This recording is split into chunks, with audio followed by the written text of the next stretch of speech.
Oke, kembali lagi di channel saya. Makasih buat kalian yang sudah mengklik video ini. Kali ini terkait Kang Deddy Mulyadi ya. Kita tahu Kang Deddy belakangan ini viral di mana-mana, bahkan di setiap daerah pengen sekali dipimpin oleh Kang Deddy. Dan kali ini ada orang pula yang sok-sokan nasihatin Kang Deddy ya. Tidak turun langsung ke lapangan, tapi sosokan nasehatin pula. Kita lihat gimana videonya langsung ya.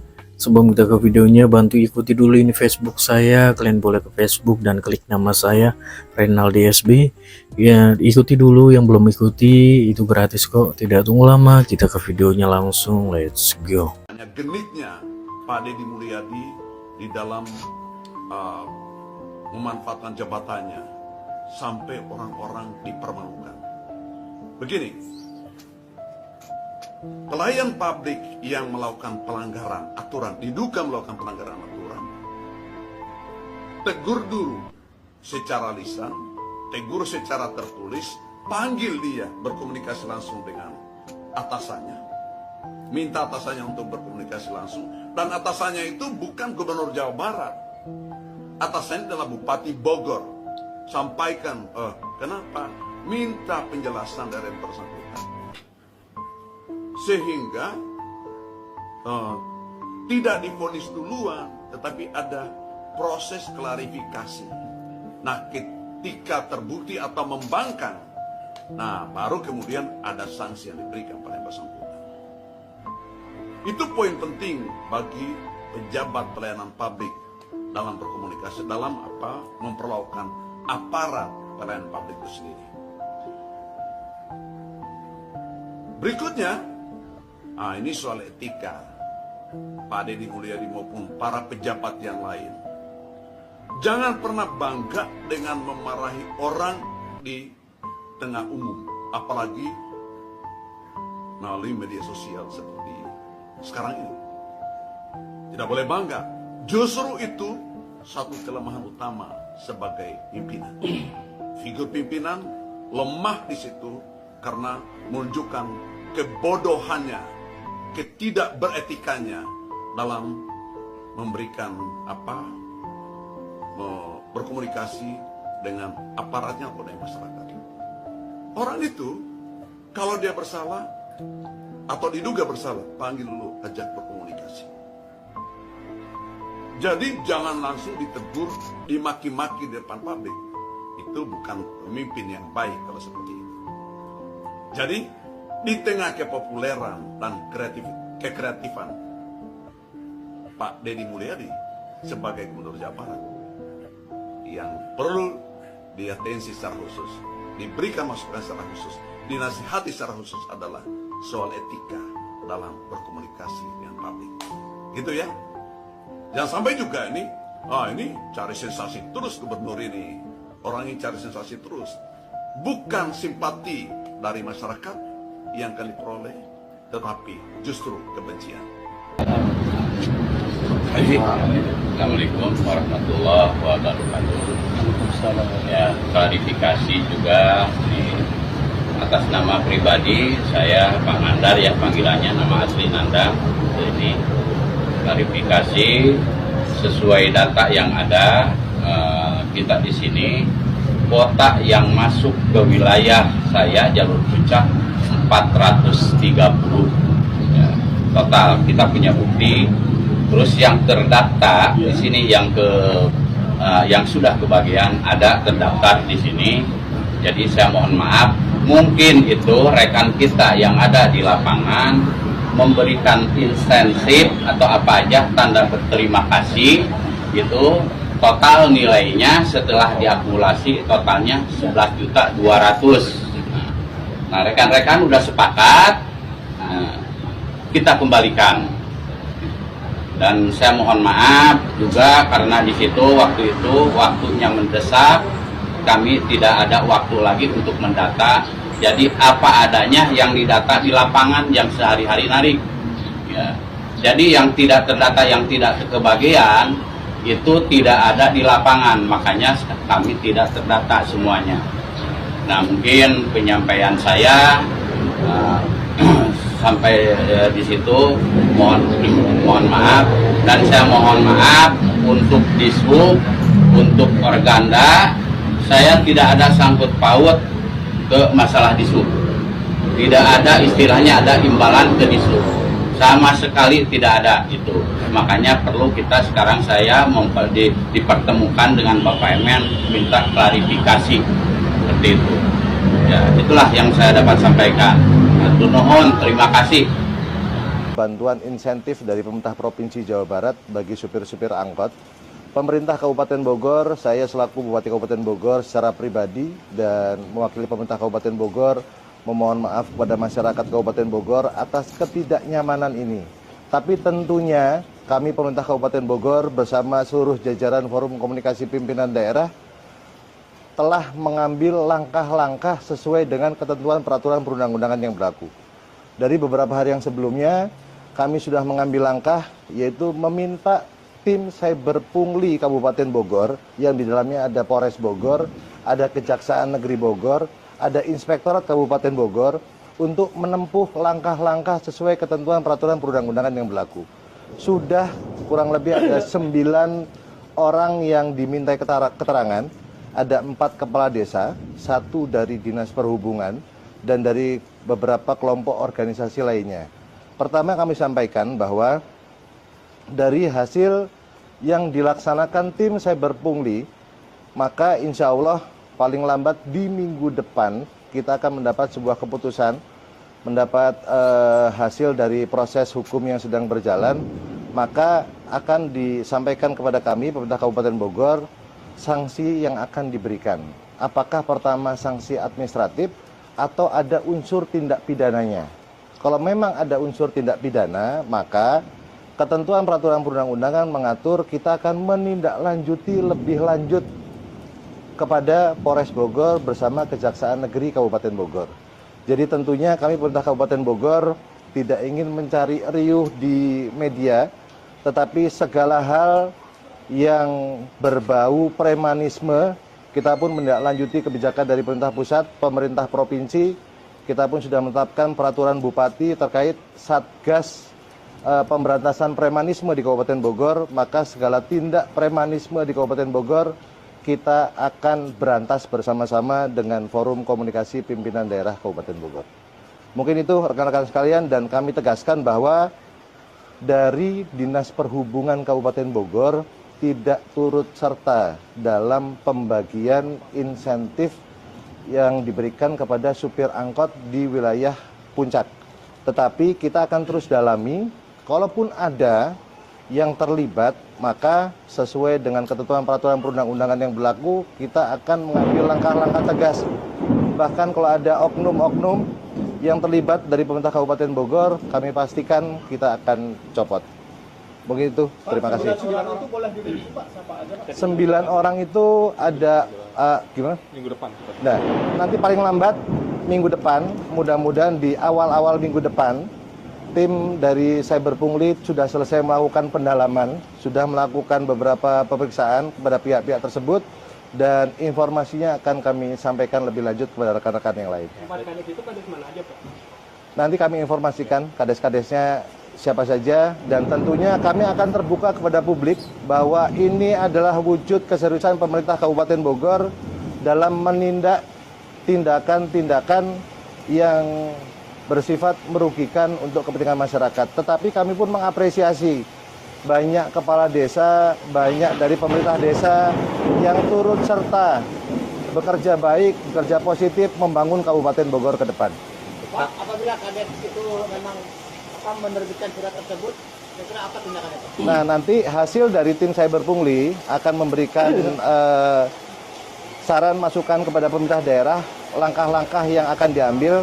Tentunya pertama, sanksinya adalah secara administratif, atau apakah hanya secara administratif, atau ada unsur pidananya. Kalau ada unsur pidananya, maka kita meminta untuk Polres Bogor menindaklanjuti sesuai ketentuan peraturan perundang-undangan yang berlaku. Pak, terkait dalam proses penyelidikan ini, apakah selain daripada meminta klarifikasi bersangkutan, juga turut diamankan barang bukti berupa uang hasil daripada permintaan itu? Dokumen-dokumen sudah kita amankan. Ya, dokumen-dokumen sudah kita amankan semua. Sebetulnya proses tahapan dari tim Cyber Pungli tidak berjalan hari ini, tapi berjalan dari beberapa hari sebelumnya. Nah, karena tim dari Cyber Pungli akan selesai melakukan pemeriksaan, insya Allah di awal-awal minggu depan, maka kami sampaikan hari ini supaya di minggu depan arah tindak lanjutnya kita akan sampaikan kembali kepada publik, kepada masyarakat. Ini saya nanya teh, apakah pemotongan itu melibatkan anggota di sub provinsi tidak atau di sub kabupaten? Itu terlibat anu ngasih itu bantu Pak, KSU doang Pak. Cuman emen mah nyarios di sub teh karena ada di lokasi waktu pembagian Pak. Oh, jadi MN itu menyampaikan bahwa yang memotong itu KSU, tidak melibatkan di sub kabupaten dan provinsi, begitu? Iya. Lihatnya cuman itu doang Pak, KSU ada, Organda ada, di sub ada, gitu Pak.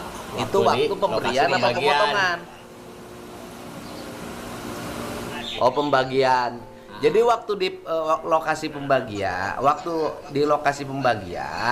itu ada di sub provinsi dan di sub kabupaten dan organda, ya kan? Nah, pemotongannya dilakukan kapan? Itu waktu hari Jumat, Pak. Pemotongan dilakukan. Kalau pemotongan mah udah kelar Pak. Jadi dipotong udah kelar. Udah kelar pembagian. Gini. Jadi gini, Pak Emen kan terima bantuan tuh, ada anggota di sub kabupaten dan di sub provinsi.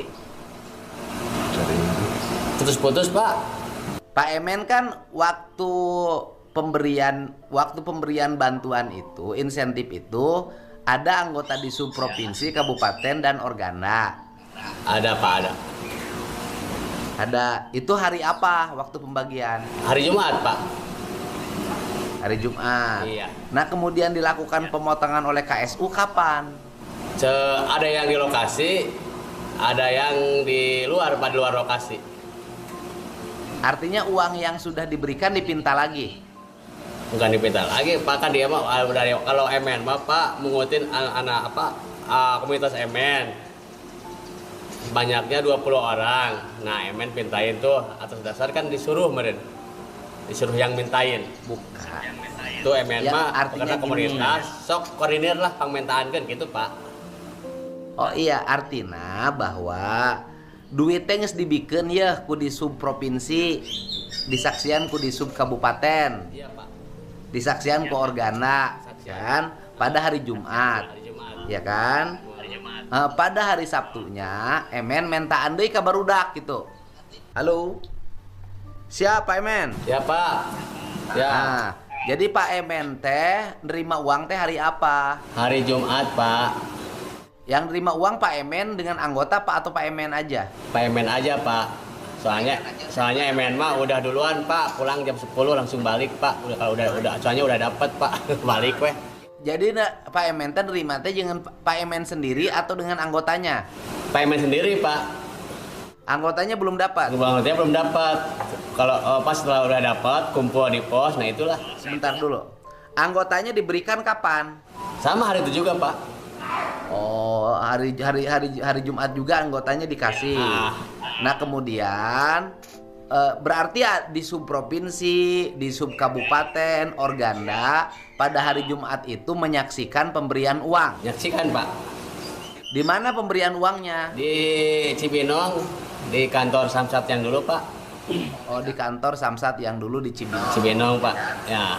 Itu pemberian uang. Anggotanya uangnya belum diberikan. Anggotanya udah semua Pak. Oh ya, pokoknya yang udah dikasih sembako dan uangnya Pak. Oh, uangnya. Jadi Pak Emen di situ dengan anggotanya diberi semuanya. Ya, cuman Emen duluan Pak dapatnya. Balik aja duluan Pak, gitu Pak. Emen hari Jumat jam sabaraha pembagian anak itu? Itu di jam 8 Pak. Kan pertamanya Cipedugel lah Pak. Oh iya, dari jam 9 sampai Jumatan. Sudah Jumatan Pak. Oke. Nah, kemudian hari kapan Pak Emen dipinta untuk ngumpulin anggota agar mengumpulkan uang? Hari itu juga Pak. Setelah Hari balik. Jumat juga? Hari Jumat. Hari Jumat. Oleh siapa Pak Emen diminta untuk ngumpulin uang? Oleh Panandar, Pak.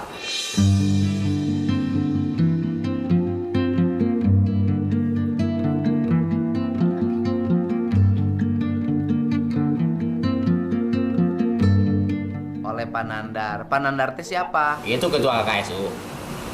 Oh, Panandar teh ketua KKSU, bukan anggota Dishub. Bukan, Pak, tuh.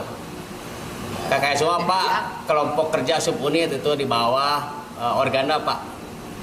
Jadi anggota Dishub tidak ada yang minta uang ke Pak Pak, Emen. nggak ada. Cuman Emennya lihatnya ada anggota Sisub, ada anggota apa? Ada Organda, ada KSU di situ tuh, Pak, semuanya yang memberikan. Pada saat pemberian uang itu disaksikan oleh anggota Dishub provinsi dan kabupaten pada saat pemberian, ya kan? Tetapi harus dipastikan, tetapi tidak ada anggota Dishub provinsi dan kabupaten yang minta uang. Tidak ada, Pak. Bener nih. Bener, Pak. Pak, Sumpah, Pak. demi Allah. Demi Allah. Oh, ulang nggak bohong. Udah ya. Pokoknya kalau Bapak nggak bohong. Jadi sekali lagi dipastikan tidak ada anggota Dishub kabupaten dan provinsi yang minta uang ke Bapak. Terus, Pak. Di semuanya hanya menyaksikan doang, Pak. Menyaksikan pemberian uang, bukan menyaksikan penerimaan uang. Pemberian dana kompensasi, dana kompensasi dari Bapak. Oke. Nah, kemudian pada waktu itu Pak Nandar setelah pembagian ke Pak Emen minta mengumpulkan uang. Iya, Pak. Karena menurut dia mah kan anggota yang menurutnya ya temalere, Pak, kapaksa dititah ketuana Pak Emen tah pangmentaan kita anak buah Pak Emen mah deugeuk gitu, Pak. Oh. Jadi lamun minta langsung ke anak buah mah teu mere anak buahna. Teu anak buah KKS mah teu mere, Pak. Ai ka Emen mah mere pamarere. Oh, nya artinya kalau KSU minta ke anggota tidak memberi, tetapi kalau Pak Yang Emen memberi. yang minta jadi memberi, gitu ya. Memberi. Nah, Jadi Pak Emen akhirnya mengumpulkan uang dari anggota. ngumpulkeun, Pak. Itu Pak Nandarna minta ke Pak Emen, kalimatna kumaha? Pak Emen ya, bukan panarnya, Pak, anak buahnya yang nelpon duluan. Oh, nelpon. Pak Lain Emen keur di mana? ngariung ngarita lain. Lain. Kira-kira diserahkan tuh jam 5 sore, Pak. Emen nyerahkan dana tersebut teh. Jadi setelah Jumatan, Pak Emen terima telepon. Kira-kira jam 5-an, Pak. Jam setengah 5-an, Pak. Bukan. Jam berapa permintaan itu dilakukan? Via telepon. Dari awalnya tuh, Pak, dari lokasi kan tadi tiaring, Pak, mentaan tuh beli bere langsung tah nanti instruksi Pak Emen pangmentaan udah ke anak buah Pak Emen hari ke Bapak Mat teu mere nih gitu, Pak. Oh, asalnya Pak Nanar teh minta di lokasi ka barudak, tapi barudakna teh mere. Teu mere, Pak. Bahkan eta oge banyak yang kabur, Pak, nggak pada ngasih gitu, Pak. Kemudian Pak Emen diperintah oleh Pak Nandar untuk mengumpulkan uang jam berapa? Setelah pada pulang, Pak, Emen mah ada yang datang pulang dari Pemda ngasih, Pak, ada yang datang ngasih gitu, Pak. Iya, bukan segini Pak Emen. Jadi kan Pak Emen teh diminta untuk mengumpulkan uang oleh Pak Nandar. Betul. Waktu memintanya di mana? Di base camp, Pak, di posnya komunitas di Gadok.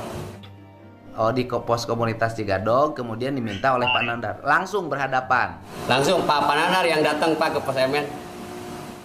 Terus ke Pak Emen kalimatnya bagaimana? Bukan Panandar sih, anak buahnya. Pak Emen di mana? Di pos. Ada apa emang? Ini mau minta ini dia nih, gitu, Pak. Nah, Oh, asalnya datanglah. Pak Emen mendapat, sebentar dulu. Asalnya Pak Emen mendapat telepon Iya, dari anak buah Pak Nandar. anak buah Panandar. Kalimatnya bagaimana di teleponnya? Pak Emen lagi di mana? Di pos. Ya udah, orang kadinya gitu, Pak.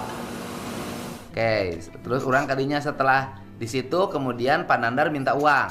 Datanglah satu mobil ke KSU dengan diketuai Pak Nandar. Pak Nandar mintalah diserahkan duit tersebut ke Pak Nandar gitu, Pak.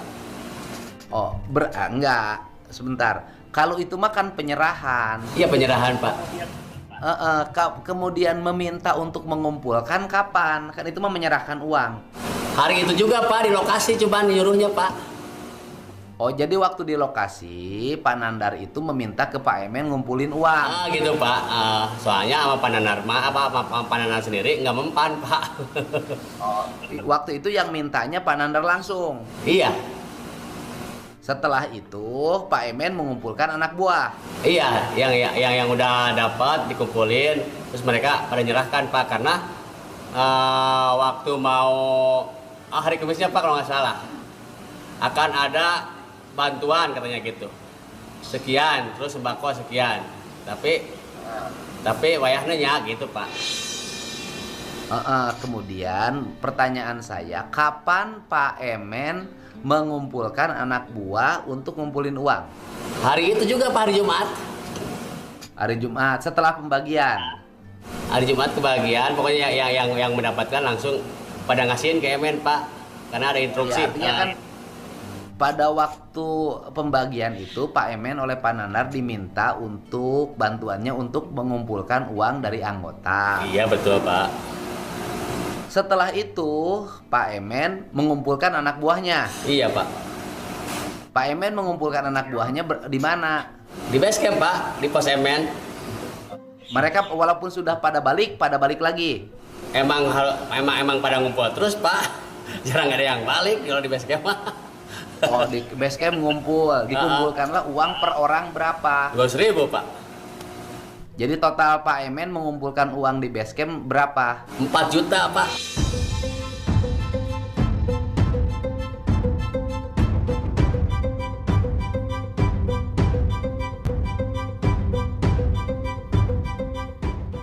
Juta. Geningan yang dikembalikan jadi 11 juta bagaimana ceritanya? Itu kan dari luar Pak. Dari luar komunitas seksi. Oh, dari komunitas seksi. Enggak, dari luar komunitas seksi. Oh, jadi yang komunitas seksi jumlahnya 20 orang. 20 orang kali 2. Oh, Pak Emen ikut nyumbang. Atau ikut Pak. Oh, ikut juga Pak Emen. Iya. Jadi kemudian setelah itu datanglah mereka ke base camp. Betul Pak. Ambil uang yang 4 juta dari Pak Emen. Betul Pak. Nah, dari Pak Emen kemudian diserahkan pada siapa Pak Emen menyerahkan? Pak Nandar. Ke Pak Nandar. Nah, kemudian Bapak sudah diperiksa oleh Korem. Udah.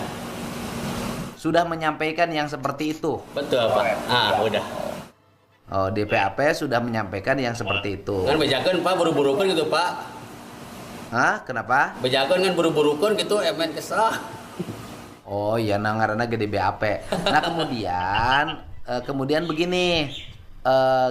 Nah itu jadi dikembalikan, ceritanya gimana dikembalikan? Ya itu setelah viral itu Pak. Setelah viral Pak Emen dipanggil oleh siapa? Sama Organda, sama Dishub. Itu aja ya. Digadong terus biasa disuruh gini gitu Pak. Biar clear lah masalah gitu.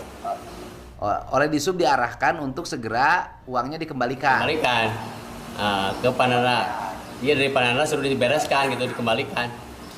Oh, jadi Pak Dishub minta Panandar untuk mengembalikan uang yang diminta dari anggota itu. Betul Pak. Orang Dishub yang berinisiatif untuk meminta agar segera dikembalikan siapa? Pak Dadang itu Pak yang nangis nih. Oh, kepala bidang. Pak Dadang nangis karena merasa difitnah. Karena Pak Nandar sudah kerja capek-capek membantu masyarakat melaksanakan tugas gubernur, tapi oleh Pak Emen disebut hadir, itu yang masalah. Pak Emen sudah minta maaf kepada Dadang sudah. Udah Pak. Kepada Dadang, ke Organda udah pas semuanya. Jadi yang waktu itu Pak Emen sebutkan adalah mereka hadir. Yang hadir itu pada waktu penyerahan. Betul Pak. Bukan pada waktu pemberian uang hasil iuran anggota. Bukan Pak, itu mah hanya menyerahkan waktu di lokasi aja Pak. Oh, di lokasi. Kenapa Bapak tidak ngomong pada waktu itu sama saya? Ngarana oge Pak. Dipanggil. Ku panggilang jeung Pak Haji ya. Jadi kos gitu ngomongnya Pak. Kan ngomongnya juga, tapi Bapak yakin apa yang diucapkan ini benar? Yakin-yakinnya Pak apa yang ada di lapangan itu Pak. Jadi Yang paling utama adalah tidak ada keterlibatan anggota Dishub provinsi dan kabupaten melakukan pungutan kepada anggota Bapak. Iya, betul Pak, kayak begitu.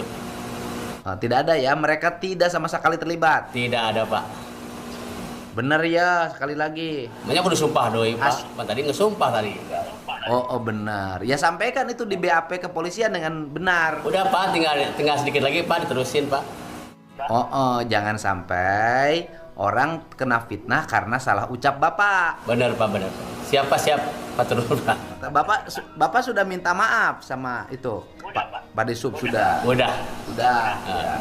Ya udah Bapak sekarang tinggal mengikuti BAP dengan baik, sampaikan apa yang terjadi dengan sebenar-benarnya, jangan dikurangi, jangan ditambahin. Siap Pak, siap. Begitu Bapak, gitu. Nanti saya lagi berpikir untuk membantu memberikan insentif bagi ya minimal aya uang kadeudeul lah bagi dunungannya yang punya angkot. Siap Pak, siap. Hatur nuhun Pak. Begitu saya lagi berpikir itu sekarang. Begitu karena arus lalu lintas ke arah puncak relatif berjalan dengan lancar. Betul Pak, siap Pak. Sambil memikirkan ke depan bagaimana angkot-angkot di puncak dan di berbagai daerah di Jawa Barat berubah menjadi angkot yang punya fungsi-fungsi kepariwisataan. Itu yang lagi saya pikirkan. Amin. Begitu Bapak. Ya. Oh, atuh. Bapak aing teh atuh. Wah aing Bapak aing saya teh karunya eta batur itu Pak Kabid depi ka ceuri. Tidak boleh begitu. Nah dia kesel Pak di BAP-na kesel geus 2 jam. Ngeskeun bae atuh dah sakali-kali atuh maneh teh lah. Nah kana Bapak teh ngan telepon wae ning teu kapanggih. Nya engke amprok gampang. Engke pas amprok sih emena teu panggih deui. Engke diatur ku Haji Mumu kan nomor telepon emen aya engke jeung Pak Kabid ke ngamprokan saya. Oh gitu di video, gimana menurut kalian, dan sampai bertemu di video saya selanjutnya. Buah.